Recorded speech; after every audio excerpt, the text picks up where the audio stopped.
बाबा के अचानक से गायब हो जाने के बाद मैंने बाबा की सिखाई हुई तंत्र विद्याओं का अभ्यास करना शुरू किया। उनकी सिखाई हुई तंत्र विद्याएं वाकई असरदार थी। मेरा किया हुआ कोई भी तंत्र खाली नहीं जा रहा था।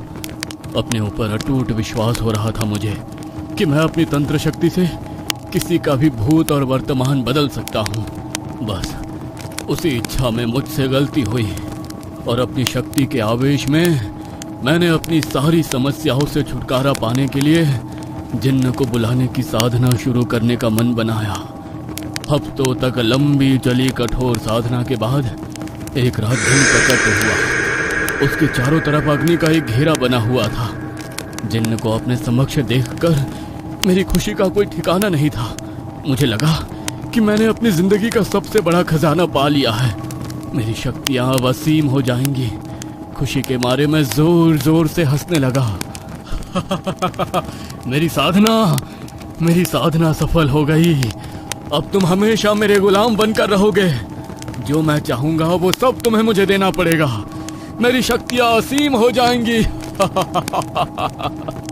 मूर्ख तांत्रिक, तेरा खिलौना नहीं हूं मैं कोई भूत प्रेत नहीं हूं जो तेरा गुलाम बनकर रहूंगा। जिन्न हूं मैं। तूने मेरी साधना की और तू यह भी नहीं जानता कि जिन्न को साधने के बाद उसे खुश कैसे किया जाता है। जिस बूढ़े तांत्रिक ने तुझे तंत्र की विद्या दी है उसने कोई एहसान नहीं किया तुझ पर। अपने स्वार्थ के अधीन होकर उसने मुझे मेरे लोक से बुला तो लिया, किंतु अब मुझे प्रसन्न रख पाने का साहस नहीं बचा था उसके अंदर। वो जानता था कि अब भी अगर मेरी मांग पूरी ना हुई तो मैं उसकी जान लेकर उसे समाप्त कर दूंगा। इसलिए उसने अब मुझे तुम्हें सौंपने का मन बनाया और फिर वो रोज जंगल में आकर तुम्हें तंत्र विद्या सिखाने लगा ताकि तू भी अपनी समस्या के समाधान के लिए मुझे आने का न्योता दे और उसकी जान बच सके। अब मुझे खुश करने की जिम्मेदारी तेरी है। तुझे पता है ना जिन्न को कुंवारी लड़कियों से कितना मोह होता है। अपनी बेटी की जान बचाना चाहता है ना, तो ठीक है, 21 कुंवारी लड़कियों की बलि चाहिए मुझे। हर अमावस्या को एक नई लड़की। नहीं, मैं कोई बलि नहीं देने वाला।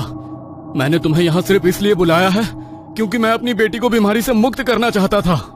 तेरी बेटी की बीमारी तो ठीक नहीं होगी, हाँ, लेकिन अगर तूने मुझे एक एक करके लड़कियां लाकर नहीं दी तो मैं हमेशा हमेशा के लिए तेरी बेटी के शरीर पर कब्जा कर लूंगा और फिर तेरी बेटी के साथ वो होगा जो एक पिता कभी भी अपनी आंखों से नहीं देख सकता।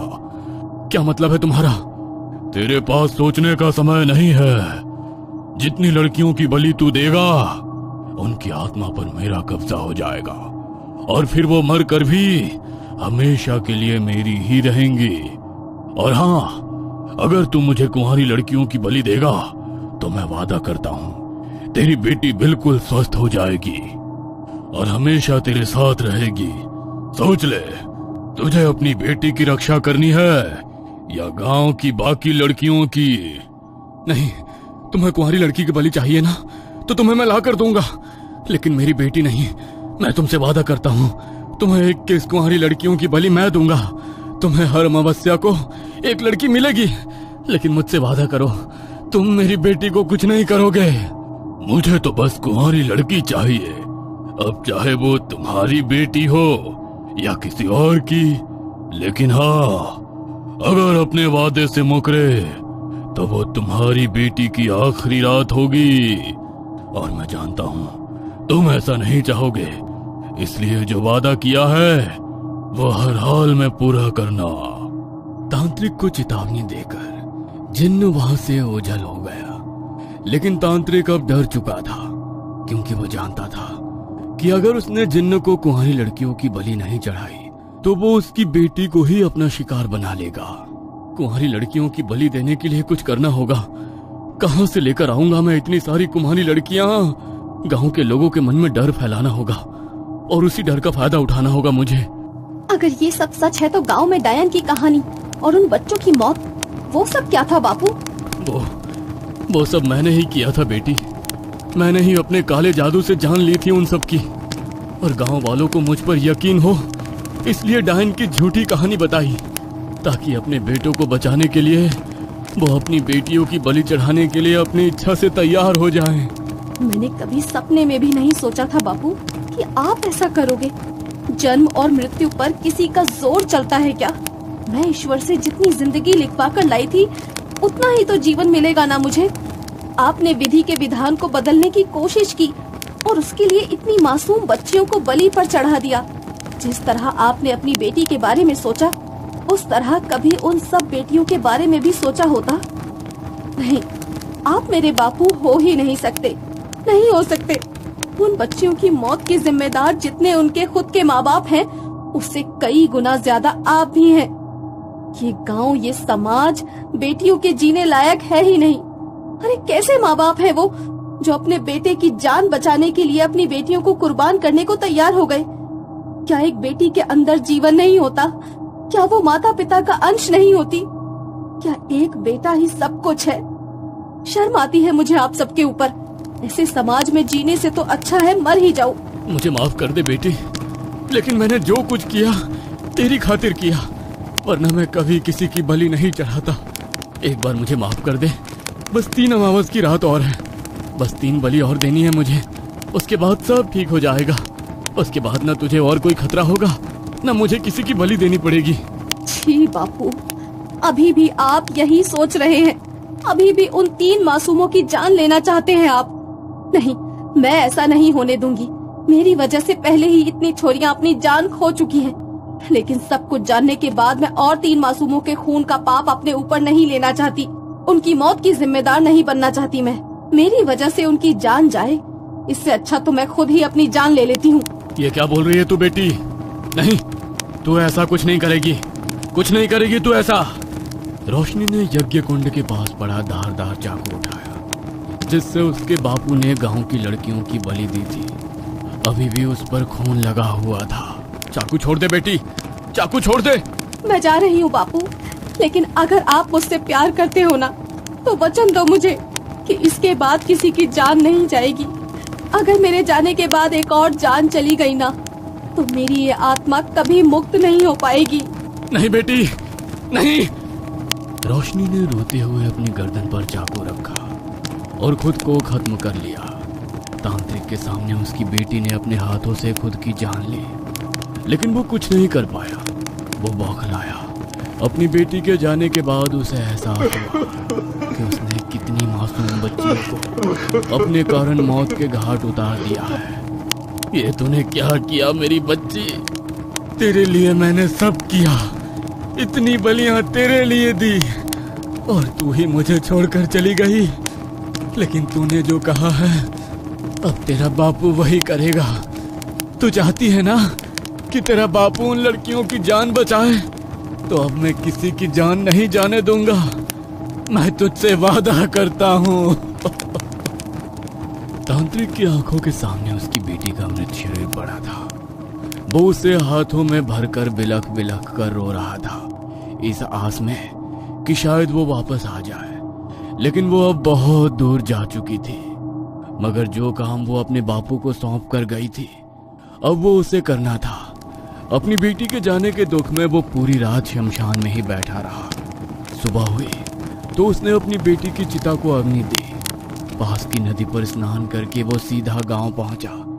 गांव वाले भी उसे इतनी सुबह गांव में देखकर हैरान हो गए। बाबा, आप इतनी सुबह सुबह गांव में? क्या हुआ? सब ठीक तो है ना? कल रात की बलि स्वीकार तो हुई ना? कुछ गलती तो नहीं हो गई? मेरे छोरे को तो कुछ ना होगा? गलती तो बहुत बड़ी हो गई है, तुम सब मुझे माफ कर दो। ये सब मेरी वजह से हुआ। आप क्या बोल रहे हैं बाबा? हमें आपकी कोई भी बात समझ में नहीं आ रही। जो भी बात है साफ साफ कहिए ना। तुम्हारे गांव में कभी किसी डायन का श्राप था ही नहीं। वो डायन, वो बलिया, सब कुछ झूठ था। मैंने तुम्हें जो कहानी सुनाई, वो सब मेरा मनगढ़ंत झूठ था।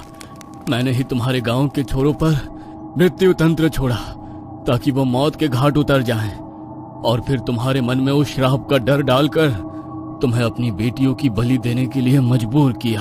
क्या?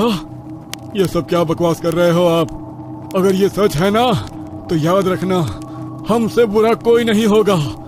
गांव के चौराहे पर जिंदा जला देंगे तुम्हें। सच सच बताओ, आखिर ये सब क्या चल रहा है? तांत्रिक ने उन लोगों के आगे सारा सच उगल दिया। गांव वाले सच जानकर उसे मारने के लिए दौड़ पड़े, लेकिन तभी तांत्रिक बोला, अगर तुम लोगों को मुझे मारना है तो मार डालना, लेकिन अभी मुझे तुम्हारी बेटियों को बचा लेने दो। मेरी बेटी ने मुझसे वचन लिया है कि मैं उन्हें बचाऊं, वरना उसकी आत्मा को मुक्ति नहीं मिलेगी। मैं तुमसे वादा करता हूं कि तुम्हारे गांव के किसी एक भी इंसान पर कोई आंच नहीं आने दूंगा। मुझे मेरी क्रिया कर लेने दो, उसके बाद चाहे मुझे अपने हाथों से मार डालना। तांत्रिक को अगली अमावस्या तक का इंतजार करना था। अगली अमावस की रात को वो शमशान घाट में गया और उसने अपनी क्रिया करनी शुरू की। यज्ञ कुंड में वो सामग्री डालता रहा, लेकिन बलि लेने के स्थान पर उसने अपनी हथेली पर चीरा लगाकर यज्ञ कुंड में अपने रक्त की कुछ बूंदें टपकाई। तभी वहां बहुत तेज रोशनी हुई और वह जिन्न तांत्रिक के सामने आकर खड़ा हो गया। वो बहुत गुस्से में था, उसकी आंखों में खून उतरा हुआ था। वह तांत्रिक की ओर बढ़ा। बलि कहाँ है मेरी? तूने तो मुझसे वादा किया था ना कि हर अमावस को मुझे बलि देता रहेगा। बलि कहाँ पर है? कुंवारी लड़की की बलि चाहिए मुझे। नहीं, पहले ही बहुत बड़ा पाप कर चुका हूं मैं। आगे तुझे और बलि देकर और पाप नहीं कर सकता। नहीं चाहिए मुझे तुझसे कुछ भी। चला जा यहाँ से। मेरी बेटी इस दुनिया से जा चुकी है, अब मुझे कोई डर नहीं है। तू मेरे जाल में फंस चुका है, मैं ऐसे नहीं जाने वाला। तुझे अब मुझसे कुछ नहीं चाहिए, वो तेरी मर्जी है। लेकिन अगर मुझे बलि नहीं मिली तो मैं तुझे ले जाऊंगा। मैं तो वैसे भी खत्म हो चुका हूं, लेकिन तेरा खात्मा करना बहुत जरूरी है। अगर तुझे खत्म नहीं किया तो तू और बच्चियों की जिंदगी भी खराब करेगा। तांत्रिक ने कुछ मंत्रों को बोलना शुरू किया जो उर्दू भाषा के थे। उसने जैसे ही मंत्रों का उच्चारण करना शुरू किया, जिन्न बहुत ज्यादा गुस्से में आ गया। वो तांत्रिक की तरफ उसे खत्म करने के लिए बढ़ा, लेकिन कोई शक्ति थी जो उसे तांत्रिक तक पहुंचने नहीं दे रही थी। तांत्रिक ने जिन्न की ओर देखा। जिन्न के मार्ग में उसे अपनी बेटी का साया नजर आया, जो जिन्न को तांत्रिक तक पहुंचने से रोक रही थी। तांत्रिक की आंखों में आंसू बड़बड़ाने लगे। अपनी बेटी को अपनी रक्षा में खड़े देख तांत्रिक का मनोबल और बढ़ गया था।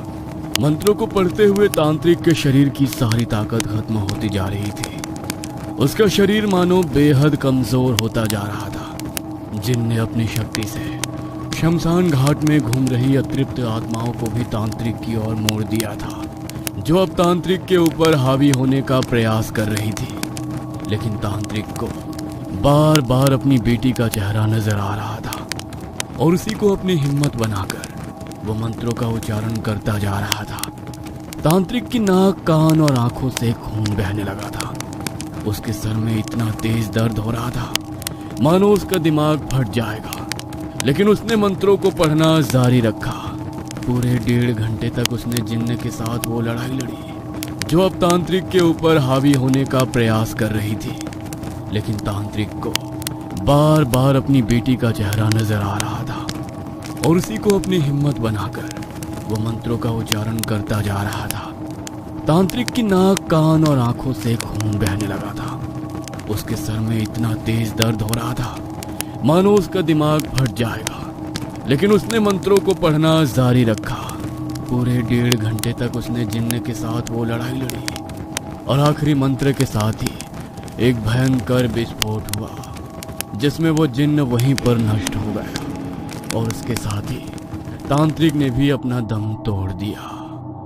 उसने अपने जीवन में कमाया हुआ सारा ज्ञान और सारी शक्तियां जिन्न को खत्म करने में झोंक दी थी, ताकि वो अपनी बेटी से किया हुआ वादा पूरा कर सके और उसकी बेटी की आत्मा को मुक्ति मिल सके।